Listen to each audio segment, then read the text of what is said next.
Sur. Psicología y comunidad.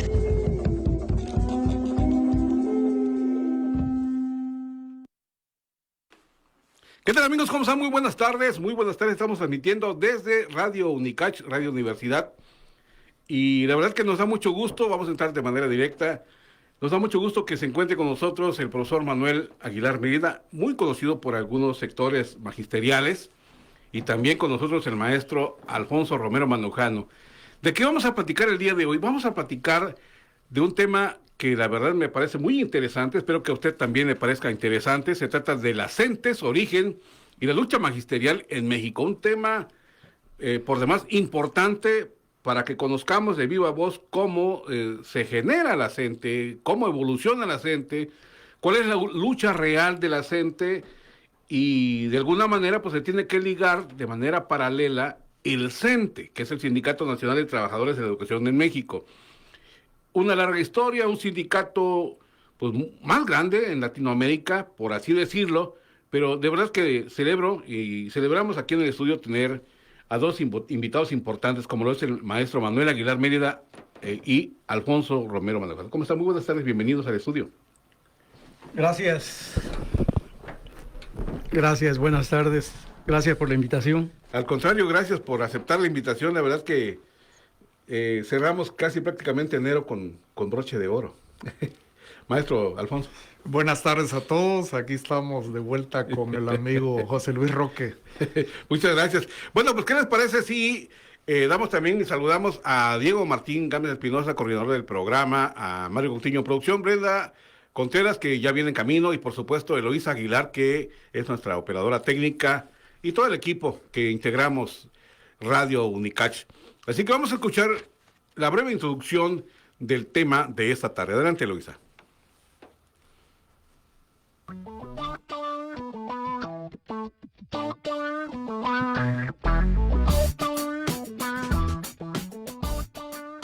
Para el programa Voces del Sur, Psicología y Comunidad, la presentación del tema La CENTE y su origen se propone como un espacio de memoria, análisis y reflexión colectiva.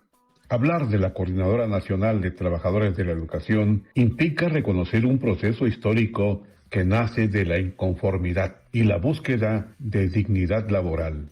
No se trata solo de una organización sindical, sino de un movimiento social con profundas raíces comunitarias.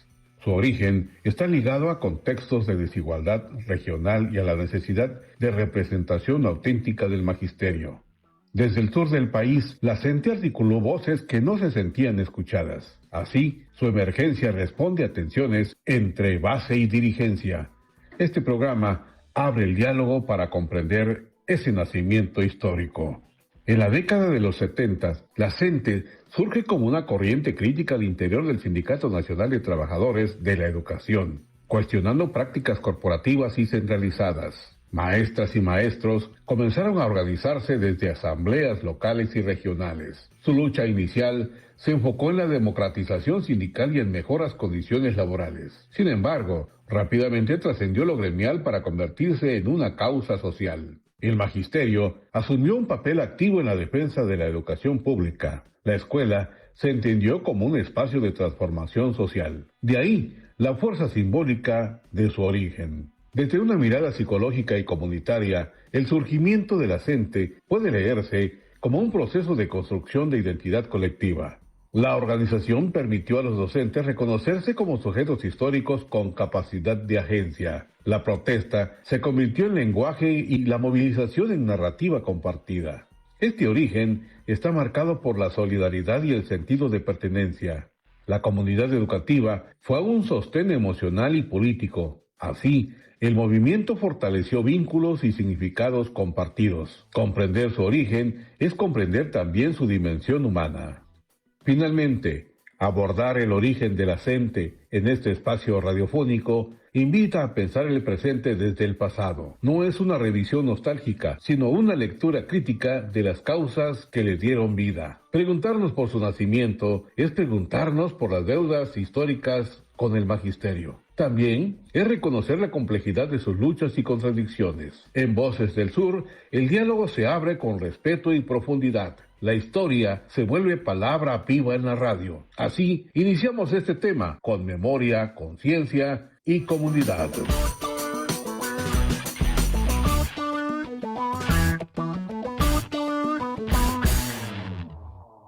Voces del Sur. Bien, pues le pido permiso a usted y también, por supuesto, a nuestro amigo Alfonso Romero Mandujano, y le permitamos conocer un poco de la historia a Manuel Aguilar Mérida, profesor de carrera y de verdad que ha dejado mucha huella de su presencia en Chiapas. Adelante, Luisa.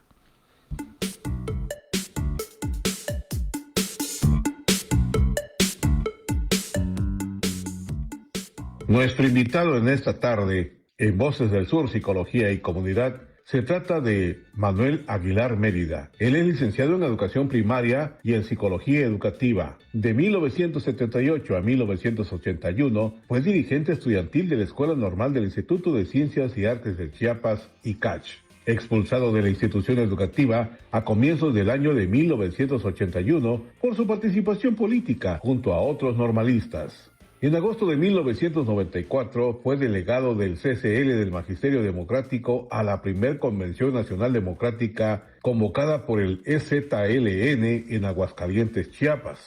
Fue fundador junto a otros compañeros campesinos de la Organización de Comunidades de la Sierra, OCS, secretario general suplente del Comité Ejecutivo de la Sección 7 del CENTE en el trienio 2001-2004.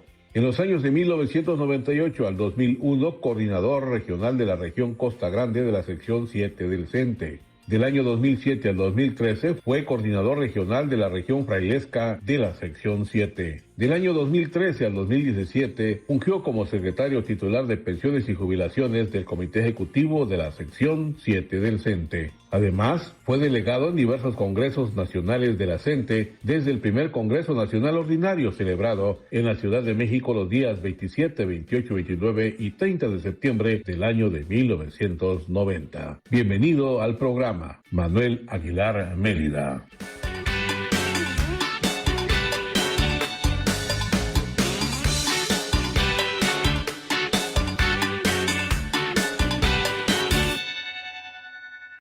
Voces del Sur. Bueno, pues bienvenidos nuevamente aquí al estudio. Gracias por aceptar la invitación. Profesor, viene pues una pregunta importante que tiene que hacerse así necesariamente antes de entrar al tema. La CENTE, la creación del CENTE es un mito. La pregunta es, ¿se crea por cuestiones personales de la relación que mantuvo una ex líder o por digamos, auspicio del gobierno federal o del sistema político nacional? ¿Es un mito o una realidad? Es un mito. O sea, la CENTE no se crea por ninguna de las razones mencionadas, ¿no? Ya. La CENTE se crea como... fue producto del hartazgo que se vivía de parte de los trabajadores de la educación del país y en particular de Chiapas, por la corrupción enorme que había de los dirigentes sindicales en ese tiempo, que eran parte del gobierno mismo, ¿no? O sea, por eso se crea la... Ya estaban en ese mismo concierto. Bueno, esto nos lleva necesariamente a preguntarle, maestro, ¿cómo surge la CENTE, hablando del origen, la historia y la identidad? Sí, para hablar del surgimiento de la CENTE, se hace necesario transitar por el lado del origen del CENTE. O sea, no se puede hablar de la CENTE sin el CENTE, ¿no? Claro. Entonces el CENTE, después de varios intentos, de varios membretes para crearlo, es al finalizar el año de 1943, con el gobierno de Manuel Ávila Camacho, que se crea el Sindicato Nacional de los Trabajadores de la Educación. Se crea como un sindicato corporativo, charro, vertical, como lo sigue siendo desde 1943, ¿no? Ya. Bueno, ¿y cuáles son los objetivos y las condiciones sociales, políticas y educativas que dieron origen a la Coordinadora Nacional de Trabajadores de la Educación en México? Sí, la parte de la pregunta también abarca el asunto de los antecedentes de la creación de la CENTE, ¿no? Dentro de los antecedentes de la creación de la CENTE, podemos mencionar que hubo un movimiento, se llamó precisamente Movimiento Revolucionario del Magisterio, el MRM. Este movimiento fue dirigido por el profesor Otón Salazar Ramírez, del estado de Guerrero, quien, bueno, no solamente él, el movimiento fue brutalmente reprimido, encarcelado, cesados, y digamos que ese es el antecedente inmediato de la CENTE, ¿no? De la lucha. Hubo una lucha antes de la CENTE que se llamó Movimiento Revolucionario del Magisterio. Este movimiento, que se desarrolló más o menos del 56 al 58, tuvo momentos y etapas de una movilización conjunta con el movimiento médico, el movimiento ferrocarrilero, encabezado por Demetrio Vallejos, y el movimiento telegrafista, ¿no? Entonces se juntaron los movimientos y era un impacto grande en la Ciudad de México, porque el epicentro político del surgimiento del MRM, del Movimiento Revolucionario del Magisterio, fue precisamente en la sección 9ª, que se encuentra en la Ciudad de México. En México sigue siendo el epicentro, ¿no? de toda la política nacional y la casa del sistema mexicano. Así es. ¿Cómo se vincula este surgimiento antes de la década de los 70s, específicamente ya en profundidad? ¿Cómo llega usted a este entramaje? Porque se va creando en Chiapas, se va creando en Oaxaca, se va creando en la Ciudad de México, se crea en Guerrero, empiezan a brotar estas inconformidades y a conformarse células, le diría yo. Sí, lo que acaba de mencionar tiene que ver con el nacimiento, digamos, ya de la CENTE, ¿no? Pero habría que mencionar que también hubieron movimientos magisteriales en el estado de Chihuahua en la década de los 70, antes de la CENTE. Digamos, entre MRM y CENTE, ¿no? Y la CENTE, en Chihuahua y en Mérida, Yucatán, ¿no? En los dos estados, en Yucatán y en Chihuahua, se desarrollaron movimientos magisteriales también muy importantes. Se menciona que Oaxaca dio el primer paso para la CENTE y algunos dicen que Chiapas. ¿Cuál es la realidad? Ahora sí hay un mito, ¿no? Sí, Oaxaca se le conoce por su combatividad en la lucha magisterial. Ha desarrollado sin decir nada de lo cuantitativo o cualitativo, pero se ha desarrollado distinto a Chiapas. Sin embargo, Oaxaca no es sino en el año de 1982 que, bajo una consulta de base, deciden militar en la CENTE.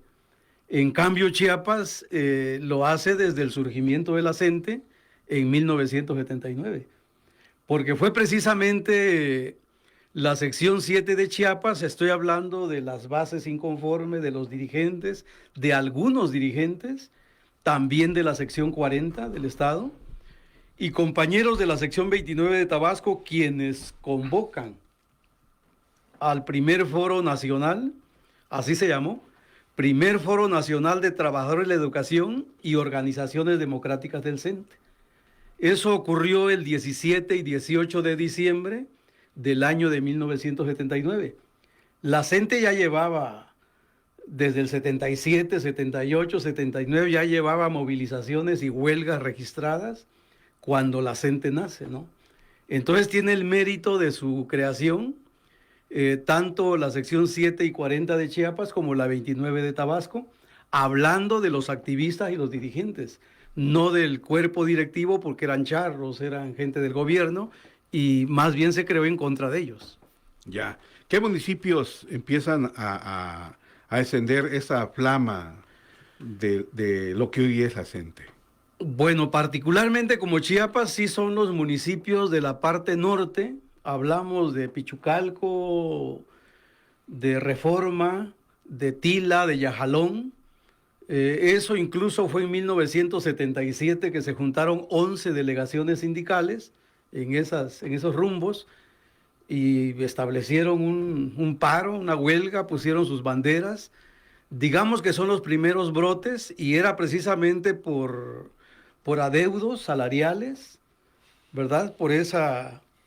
Porque había una deficiencia en los pagos precisamente, ¿no? No se pagaba y esa fue la demanda. Y ahí siguió, o sea, ahí nace la CENTE. Se fueron creando organizaciones campesinas incluso y uniéndose. Me acuerdo del profesor de Socama, un hombre con mucho poder, con mucha fuerza, con mucha convocatoria. Sí, digamos que el impacto social... Profesor Manuel, ¿no? Sí, el impacto social de la CENTE empezó ahora sí que desde antes que surgiera, ¿no? Porque los maestros ya venían de militancia en organizaciones estudiantiles, campesinas, obreras, algunos, en el caso del maestro Misael Núñez Acosta en el Estado de México, pues tenía un trabajo político con obreros de varias fábricas, ¿no? Que es donde lo asesinan precisamente. Es el primer mártir del movimiento. Entonces aquí en Chiapas igual Manuel Hernández Gómez es el primer dirigente de la sección 7. Estoy hablando del primer comité seccional que se le arranca al Comité Nacional del Sindicato Nacional de Trabajadores de Educación del CENTE, ¿no? Es el primero que se crea y es dirigido por él. Estuvo preso en Cerro Hueco precisamente como consecuencia de su participación en un movimiento de maiceros en la Frailesca, Germán Jiménez donde Gómez. También participó Germán Jiménez y estuvo también él preso. Hubieron otros, ¿no? En paz descanse, Jorge Enrique Aguilar, ¿no? Jorge Enrique Aguilar también estuvo preso, Jesús Constantino, otros más. Constantino, es correcto. Bueno, ¿y qué papel jugó Chiapas en esta consolidación inicial en el ámbito nacional? Porque aquí hay hombres, dijeran en el norte, bien bragados, con ideología bien formada, con objetivos bien planteados, que se convierten en esa lucha social. Porque ahí empieza a transformarse la CENTE, ¿no? Después de la lucha de pedir los profesores la justicia propia, es decir, para lo que fueron contratados, su salario y todo lo que corresponde, también fueron encabezando luchas sociales, necesidades de las distintas comunidades, organizaciones civiles, sociales. ¿Cómo se pondera esta condición nacional, de Chiapas al ámbito nacional? Pues creo que hay que subrayar, ¿no? Que los maestros inquietos, activos, que jugaron el rol de dirigentes, pues traían una experiencia, ¿no? No podemos olvidar las condiciones externas, por ejemplo, ¿no? Si recordamos, en julio del 79 estaba triunfando la revolución nicaragüense, ¿no? Que es parte del continente y es lo más cercano que tenemos, con el Frente Sandinista de Liberación Nacional. Estaba en boga todavía el movimiento armado del Frente Farabundo Martí para la Liberación Nacional de El Salvador, los movimientos armados en Guatemala. No podemos omitir, desde luego, la Revolución Cubana, que triunfó en 1959. Entonces, no en Chiapas, sino en el país, hubo una entrada de corrientes ideológicas mundiales, ¿no?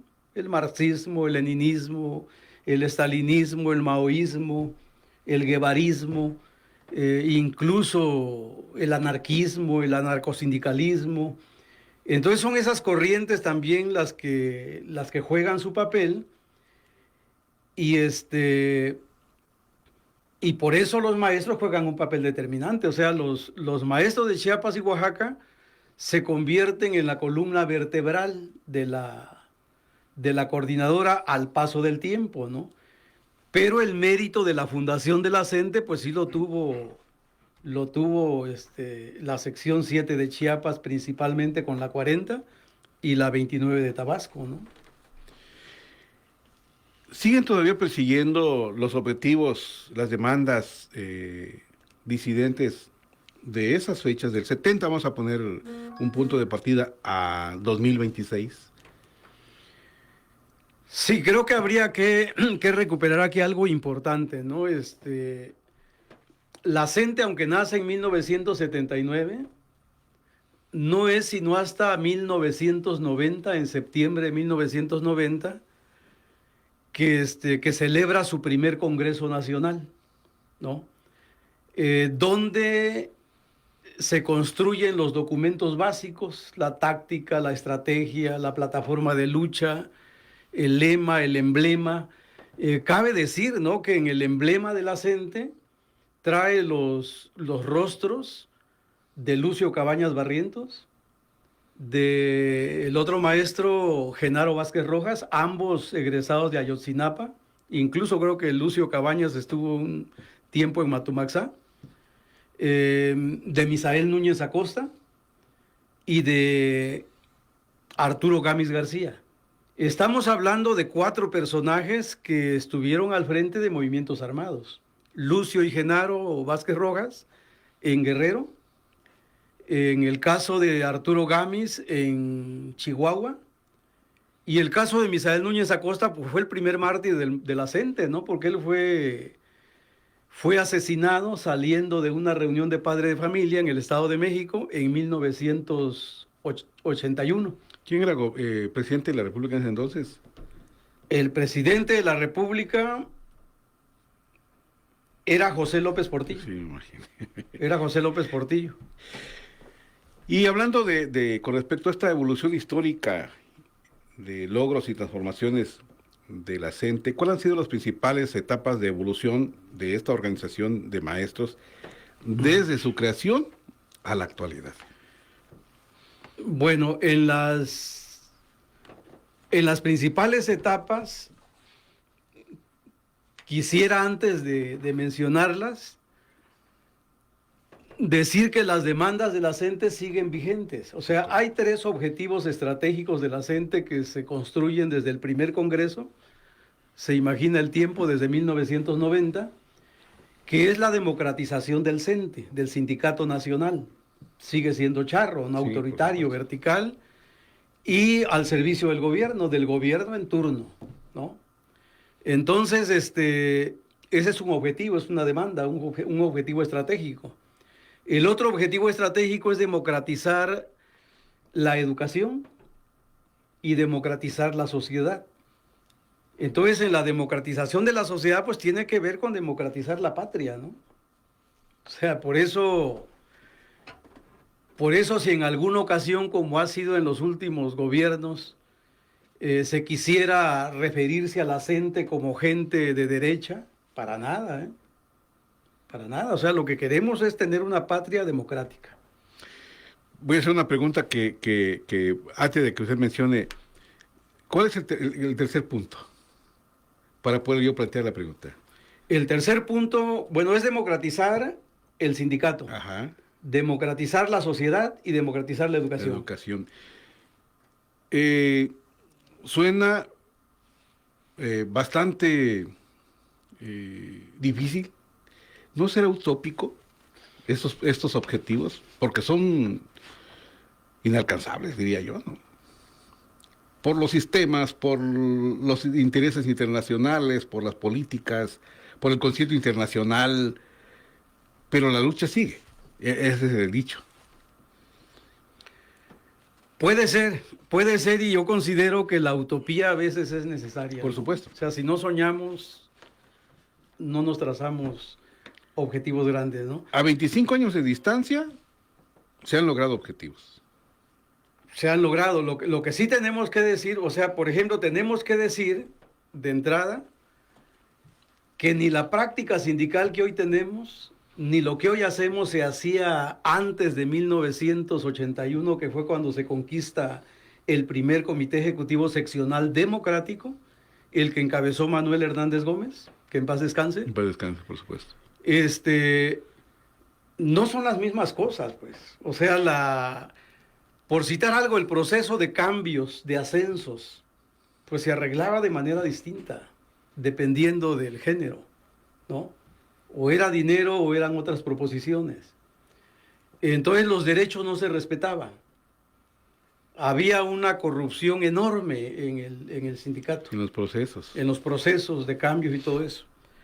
Entonces esa parte habría que decirla, pues. Por supuesto. No habían brotes como hoy lo hay proyectos de educación alternativa. Chiapas empezó tarde con el tema de educación alternativa, en comparación de Oaxaca, por ejemplo. Oaxaca desde los 80s creó algo que se llamó el Centro de Desarrollo de Educación de la sección 22, sedes 22. Centro de Desarrollo Educativo de la sección 22. La sección 9 también tuvo su proyecto de educación alternativa desde los 80s. En cambio, Chiapas empezó con algunos pininos en la década en los últimos años de los 80s, a principios de los 90s, pero concretó la creación del Centro de Investigación Educativa de la sección 7, el CIE 7, en el periodo del 98 en adelante. En el 98 estaba como secretario general el maestro Víctor Ancheita, y es ahí donde se instala el Centro de Investigación Educativa. El que le siguió a él es el maestro Fortino Vázquez Pérez. Precisamente yo fui su suplente de él, y ahí siguió el CIE 7. Podríamos Y pensar, hoy continúa antes de que usted dé a conocer todo esto que ya tiene usted preparado, Sí. podríamos pensar que eso también es como consecuencia del levantamiento armado de 1994, porque el movimiento es producto también de todo este empuje que la sección, que la CENTE venía realizando junto con otras organizaciones, y que se retoma en el acto de justicia social, para decir tal vez en el ámbito nacional, al ámbito nacional, hey, aquí estamos, ¿no? Tómenos en cuenta. Pues toca un tema muy importante, ¿no? Porque precisamente en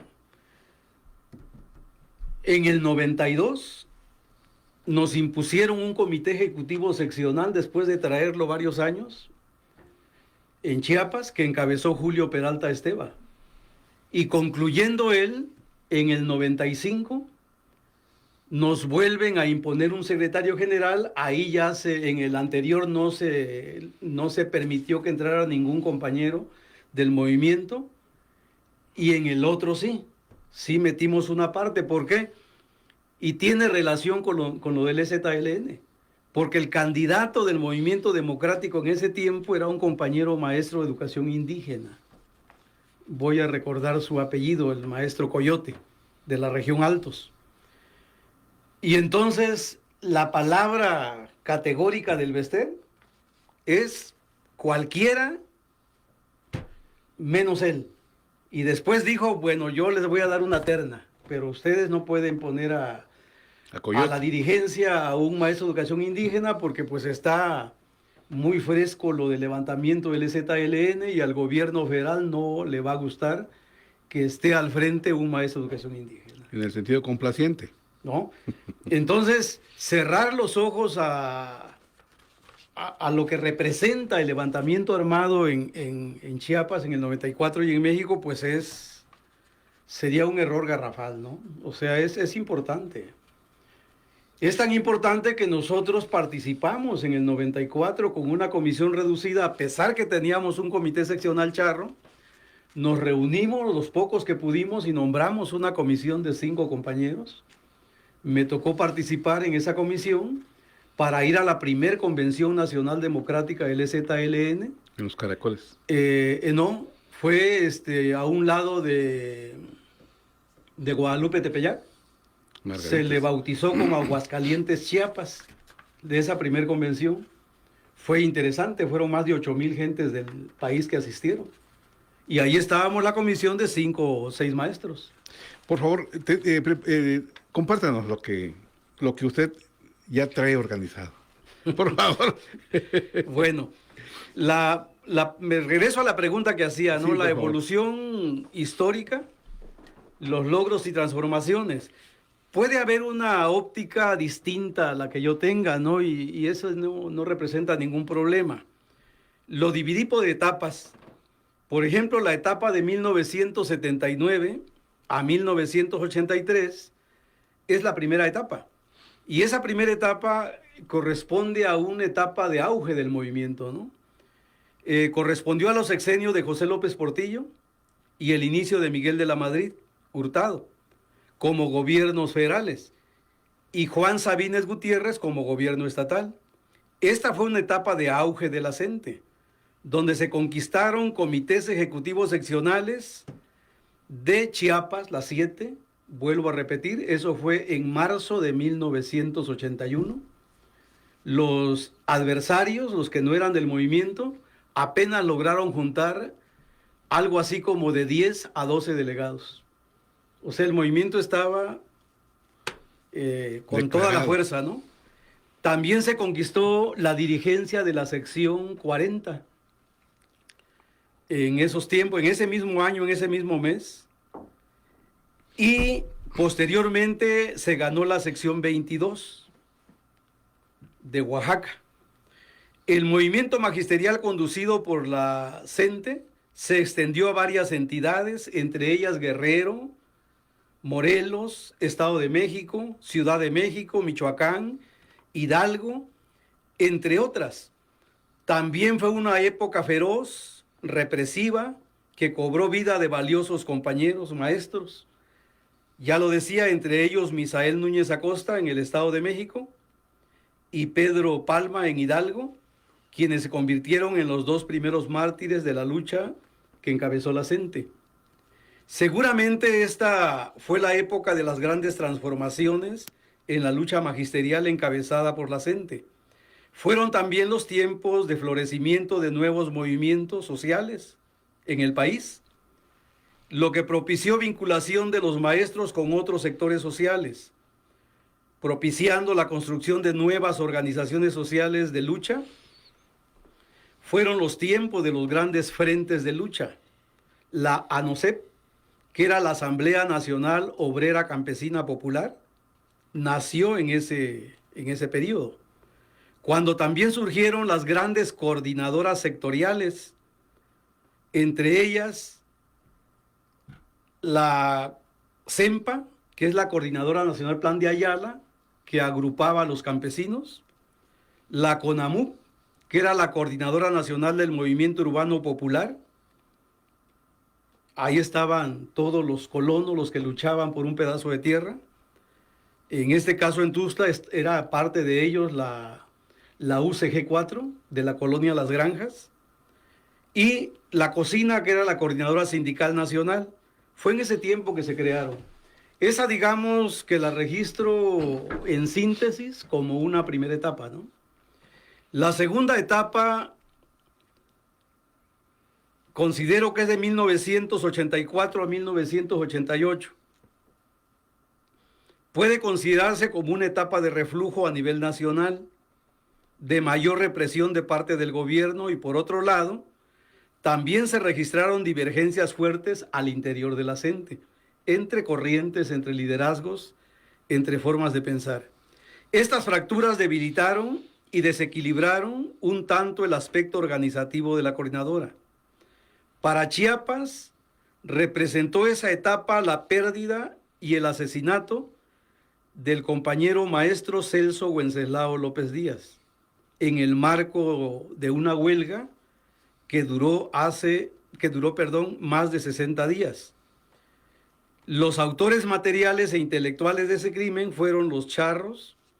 Dicho asesinato fue perpetrado el 30 de marzo de 1987 y hasta ahora sigue impune, a pesar que se supieron quiénes fueron los físicos, los autores materiales, los que dispararon el arma, ¿no? En ese mismo año, la sección 7 sufrió el desconocimiento de su comité seccional, que encabezaba José Domingo Guillén Ramos. Digamos que lo uno llevó a lo otro, ¿no? Al CENTE le importaba mucho que hubiera un asesinado. A los charros del CENTE le interesaba mucho eso, para poder decir no hay orden, no hay estabilidad, y por lo tanto desconozco a este comité ejecutivo seccional, que en ese caso presidía a José Domingo Guillén Ramos de Tapachula. Y se impuso una comisión ejecutiva que obviamente era paritaria, pero era presidida por un enviado del CEN del CENTE. De esa manera rescataban el liderazgo, ¿no? En esa etapa también se registra la primer rebelión electoral que encabezó el ingeniero Cuauhtémoc Cárdenas Solórzano. ¿Por qué se menciona esto? Porque fue la ruptura, el parteaguas del PRI, la ruptura que tuvo el PRI como partido de Estado. Este proceso incidió de alguna manera en las filas de la CENTE, ya que algunos dirigentes, al igual que en el 2018 con Andrés Manuel López Obrador, participaron electoralmente, decidieron meterse a la lucha electoral, que dicho sea de paso, ese proceso del 88 con Cárdenas dejó muchos asesinados de parte del PRI gobierno. La siguiente etapa, la tercera etapa, la sitúo del 89 al 91. Comienza con la primavera magisterial, así se le llamó a la huelga de marzo y abril de 1989, donde participan y se movilizan más de 500,000 trabajadores de la educación del país. El teatro de lucha principal fue, el espacio estratégico de lucha fue la Ciudad de México, ¿no? Estamos hablando que el CENTE en ese tiempo tenía como 1,100,000 o 1,050,000. Hoy en día tiene más de 2 millones, como 2,5 millones de trabajadores. Los logros de esa huelga se pueden resumir en dos aspectos. En el aspecto económico esto es muy importante, porque luego hay compañeros jóvenes, maestros, maestras jóvenes, que no conocen este antecedente. Claro. A veces cuestionan y dicen, pues, ¿qué hemos logrado en la lucha, no? Y aquí categóricamente contesto. Logramos en el 89 romper el tope salarial ya anunciado por Carlos Salinas de Gortari del 10%. Y finalmente se conquistó el 25% de aumento salarial. No directo al sueldo base entre prestaciones y todo, pero se logró un 25%, cosa que no se ha vuelto a repetir. Eso fue el aumento salarial. En el aspecto político, aparte de la caída de Carlos Jongitud Barrios, que fue auspiciada por el gobierno, pero empujada por esas 500,000 personas, maestros, maestras, que se movilizaron en el país, cae como cacique sindical. Llevaba a Carlos Jongitud Barrios 17 años como cacique del CEN del CENTE. En ese mismo año se conquista, en esa misma huelga, se conquista la sección 9ª de la Ciudad de México. Muy importante. Hoy la sección 9ª yo creo que ya le llega casi a los 100,000 trabajadores de la educación. Pero el espacio estratégico donde está de la capital del país, pues juega un papel importante. Claro. A unas cuadras del edificio del CEN del CENTE, a unas cuadras del edificio de la SEP, ¿no? A unas cuadras del Zócalo. Entonces, se logra también que la sección 18 de Michoacán se le emita una convocatoria para que celebren su congreso seccional, al igual que la sección 14 de Guerrero, la 19 de Morelos, así como se logra también una comisión ejecutiva en la sección 10 de la Ciudad de México y un comité seccional ampliado en la sección 11 de la Ciudad de México. Estos resultados, desde luego, que consolidaron y fortalecieron grandemente las fuerzas de la CENTE. Esta es considerada así como la tercera etapa. La cuarta etapa se considera de 1992 a 1997. Es la cuarta etapa. Sobresale en esta etapa la imposición de la política educativa de Carlos Salinas de Gortari con el Acuerdo Nacional de Modernización de Educación Básica y Normal, el ANMEB, Acuerdo Nacional de Modernización Educativa Básica y Normal. La imposición del comité seccional en Chiapas, ya lo mencionaba, en 1992, con Julio Peralta. La demolición de nuestro edificio seccional y la casa hotel del maestro que se ubicaba donde hoy es el Parque de la Marimba, y el cese fulminante de 540 maestros de Chiapas. Esto fue durante el gobierno local de Patrocinio González Garrido. ¿Cuál era la razón del cese? Por no aceptar la imposición de un comité charro que impuso el CEN del CENTE desde México, por defender nuestro edificio y la casa hotel, que no fuera demolido o demolida. Entonces vino el cese de 540. Y otra vez retomo el tema del 94. Fue precisamente en una marcha caminata que hicimos. El cese fue en el 92, pero la marcha caminata fue en el 94, cuando está en su efervescencia el EZLN. Marchamos de Navenchau caminando hasta San Cristóbal de las Casas. Aprovechamos la prensa internacional y no sé si al siguiente día o al tercer día ya estaba el gobernador interino llamándonos para reinstalarnos y darnos los salarios caídos. Así logramos ser reinstalados y cobrar salarios caídos. En esta etapa también fue impuesto Amadeo Espinosa Ramos como secretario general. En ese caso fue en el 95. Ya también mencioné algo de eso para no ahondar. Fueron sus primeros años del Bester Gordillo Morales como secretaria general del CENTE. Y estaba muy reciente el levantamiento armado del ZLN. Otra vez vuelvo a decirlo. Se puede caracterizar a esta etapa como de reflujo y de resistencia del movimiento. En esas condiciones, como movimiento magisterial chiapaneco, participamos, ya lo mencioné, a la primer Convención Nacional Democrática del ZLN. En ese contexto se obtiene también, como producto de la lucha, también ya fue dicho, la reinstalación de los cesados.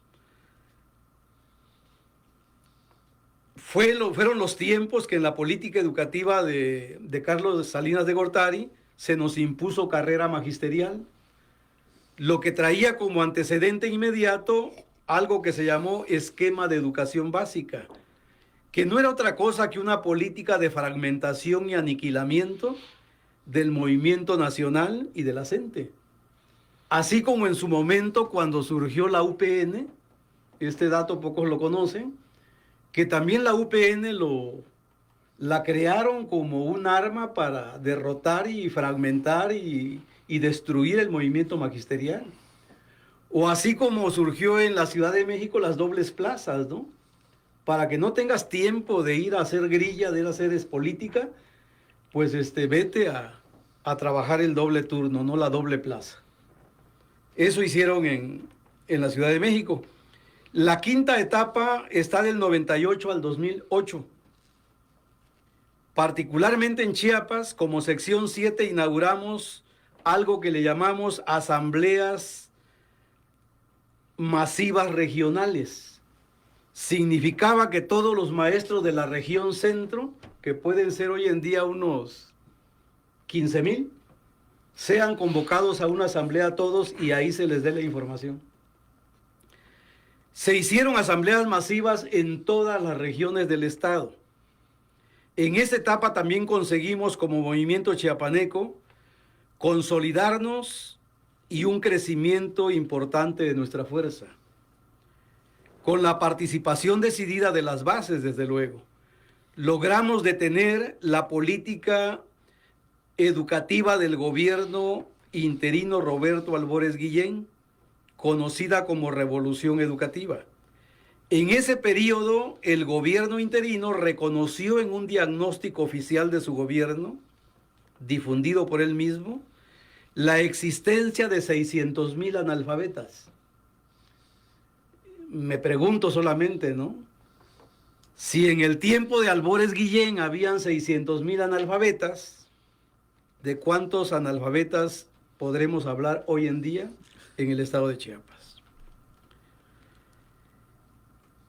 Además se reconocía que había una decena de miles de localidades, hablaban de unas 10,000 localidades pequeñas, muy pequeñas, sin servicio de educación básico. Dentro de las conquistas importantes en este periodo destacan la caja de ahorro del magisterio, que hoy tiene un recurso importante, el Fondo Solidario para el Retiro, se conocía como el FESOR, y un pago de nivelación salarial, porque Chiapas tenía decenas de municipios cobrando con el sobresueldo más bajo del 40%.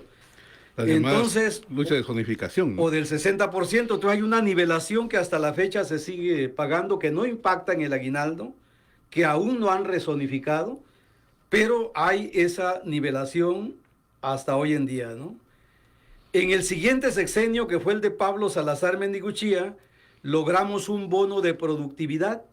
Ya estaba como secretario general de la sección 7 el maestro Fortino Vázquez Pérez. Se lograron 10 días de salario como un equivalente al aguinaldo, como un agregado al aguinaldo, ¿no? Por otra parte, aunque nuestras relaciones laborales fueron amenazadas en varios momentos, esta continuó respetándose con bilateralidad. Una conquista importante fue la obtención de que las escuelas de todo el estado quedaran exentas del pago de agua y de energía eléctrica. Fue en ese sexenio también que se reprimió la Escuela Normal Matumaxá. Hubieron más de 200 presos, entre estudiantes, quienes pasaban en ese momento, padres de familia, etcétera, ¿no? Se amenazó con cerrar el internado y desaparecer la escuela normal a cambio de un préstamo que el Banco Mundial le ofreció al gobierno de Pablo Salazar Mendiguchía. Esto, como referencia, está en un libro de Hugo Aboites. En cuanto al movimiento magisterial chiapaneco, fueron arraigados 6 maestros en ese sexenio y se les liberó orden de presentación a los dirigentes magisteriales, entre ellos al maestro Fortino y a su suplente, por participar en movimientos de protesta. Los arraigados, que fueron 6, fueron liberados a pocos días como producto de una enorme movilización multisectorial, porque eso es lo que hizo Pablo con su represión, unificar a todos los sectores de la sociedad chiapaneca. Entonces marchamos aproximadamente 100,000 y ahí mismo, a la vista de la marcha en el parque, en el Zócalo de Tuxtla, fueron presentados libres los compañeros. Desde el comienzo del gobierno en ese sexenio, o sea, desde el 2000, fueron detenidos 3 maestros, entre ellos un maestro de educación indígena, presos por un largo periodo en el penal de Cerro Hueco que todavía existía. En el terreno educativo, bueno, después se les liberó.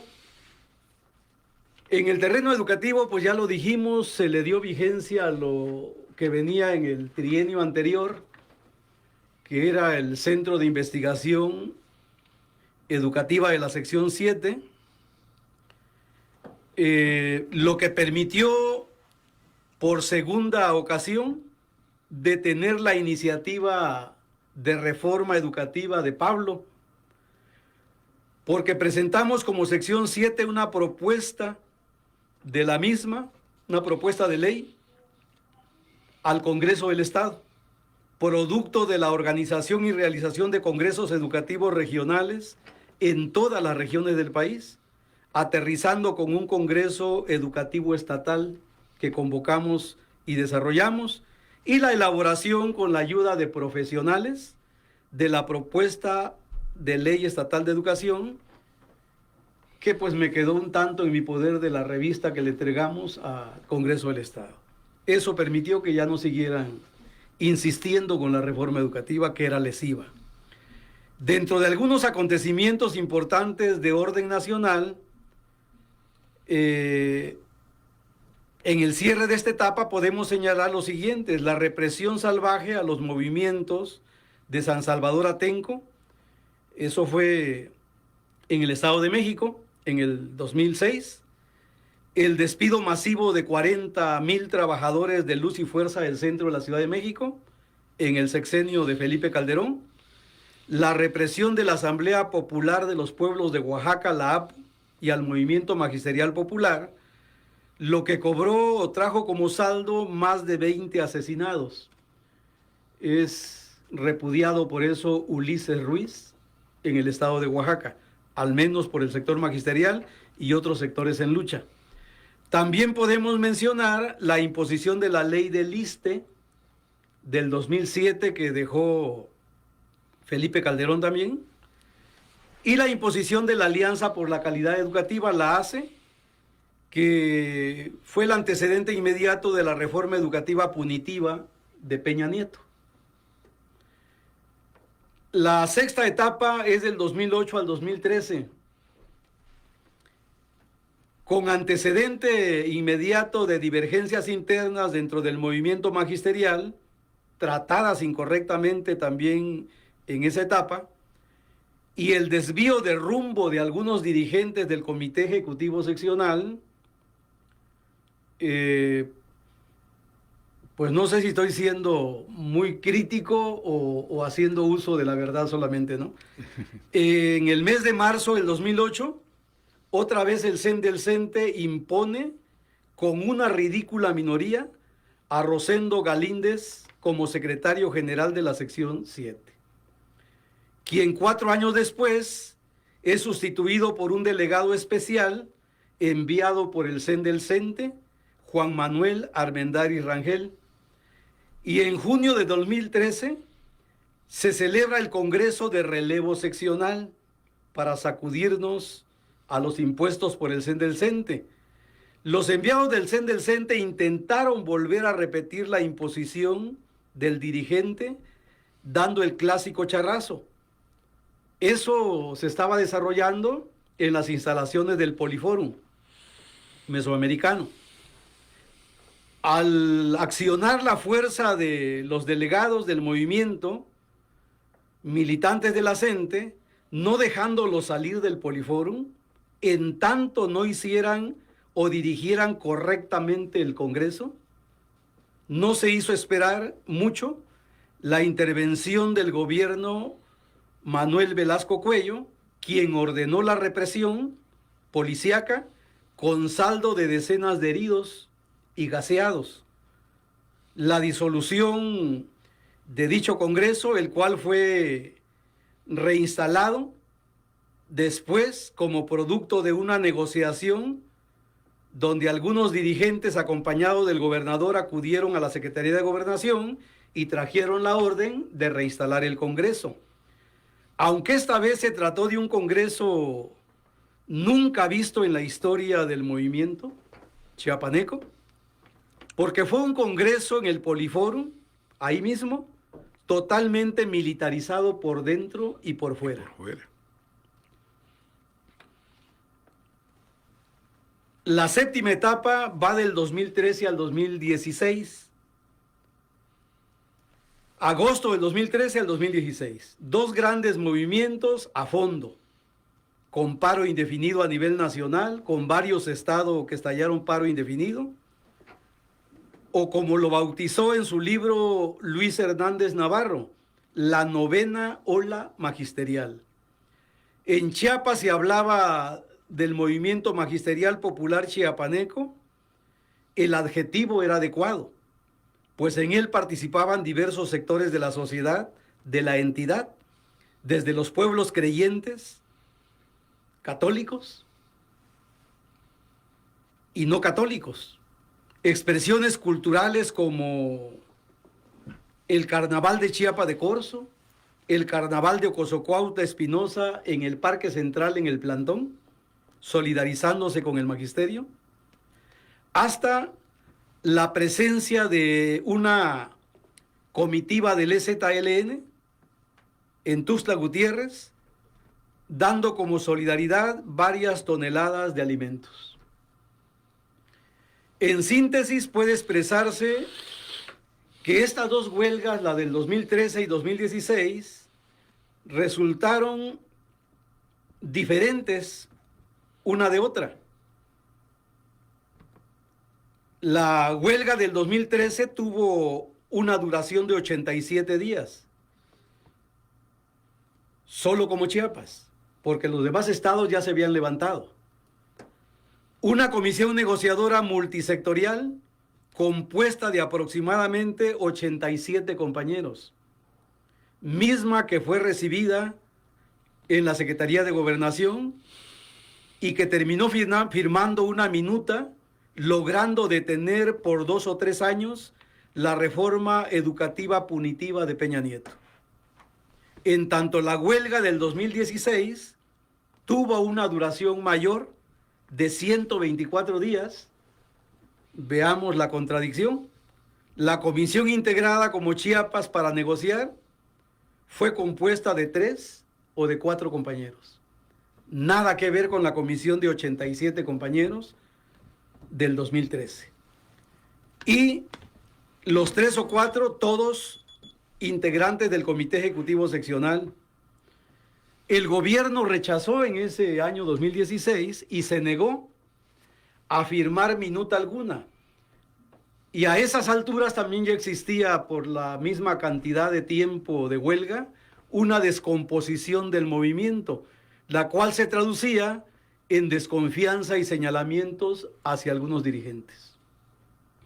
Cabe destacar que al finalizar el 2015, retrocedo un año antes, se agudizó la represión del gobierno y en una movilización realizada en el Llano San Juan por el desvío a la Escuela de Protección Civil para boicotear la evaluación punitiva que estaban llamando ahí de la política educativa de Peña Nieto, y como le decíamos al secretario de Educación Pública, el teniente Aurelio Nuño,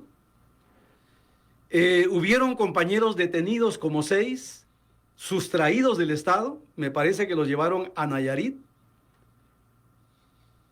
y con saldo de un compañero maestro de la sección 40, muy joven, que perdió la vida en ese lugar, el compañero David Gemayel Ruiz Estudillo. La octava etapa va del 2017 al 2026. Tal vez es la etapa que encierra con un peso mayor la verdad. Esta última etapa, que abarca casi una década, nos conduce a realizar una sistematización del movimiento, a revisar el origen del mismo y a tener un ejercicio de crítica y autocrítica, como justamente se plantea en los documentos básicos de la CENTE, de la Coordinadora Nacional de los Trabajadores de la Educación.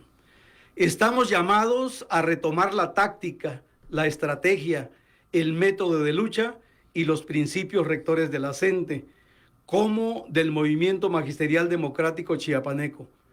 Por ello, se recupera algunos planteamientos hechos por los compañeros de la sección 9 de la Ciudad de México hace 45 años. Lo leo textualmente para que veamos su vigencia.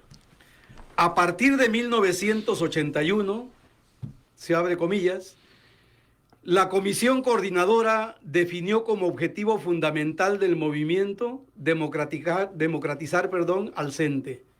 Su política desde entonces fue impulsar algunas tareas con las siguientes bases. Tener formas de organización democrática, al margen de la dirigencia charra. Movilizar a las masas como forma de lucha fundamental. Con ello se fijaron 5 tareas. 1.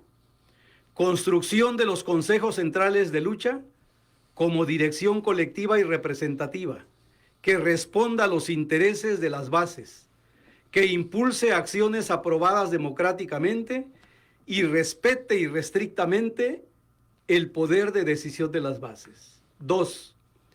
La representatividad de base de los consejos centrales de lucha exige la conquista de los comités ejecutivos delegacionales. 3, donde se han dado pasos concretos en el rescate de los órganos de dirección sindical, las tareas fundamentales son extender el movimiento, impulsando la construcción de consejos centrales de lucha, donde no se ha avanzado en ello. Sostener los principios políticos de que son las bases las que deciden y que el trabajo organizado debe sostenerse en la educación política de las masas.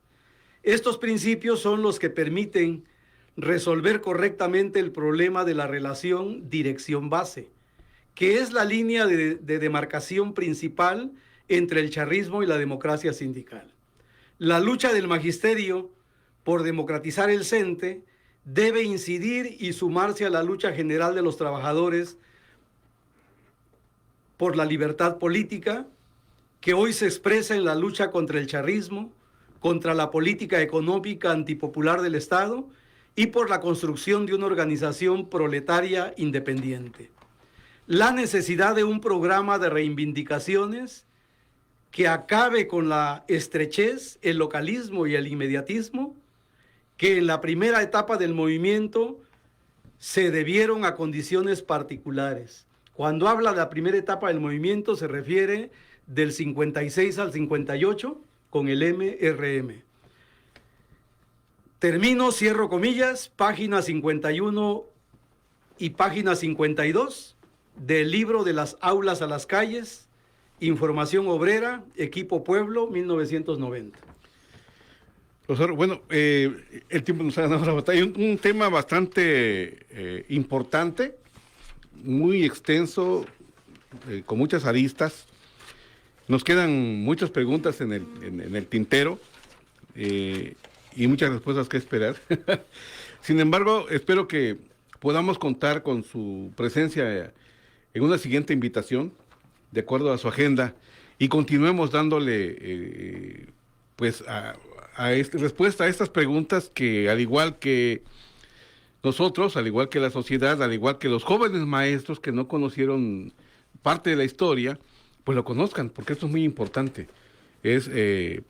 Retrata la vida social, la vida popular, la vida activa de los profesores de la CENTE. Maestro, algo que desee usted agregar en 30 segundos. Pues lo que agregaría es que está por realizarse a fines de este mes, me parece que es el 30 de enero. Por cierto, va a ser en el marco del aniversario del asesinato del primer mártir, Misael Núñez Acosta, el Congreso Nacional, es una Asamblea Nacional Representativa de la Coordinadora Nacional de los Trabajadores de la Educación en Mérida, Yucatán. Es importante que asistan. Me dirijo más a las generaciones, a las nuevas generaciones, que sí tienen que darle una leída a esto, a lo que representa la ley del ISSSTE del 2007 que dejó Calderón, porque les arruina el futuro de las pensiones. Claro, y se aplica. Profesor Alfonso, ¿algo más que agregar?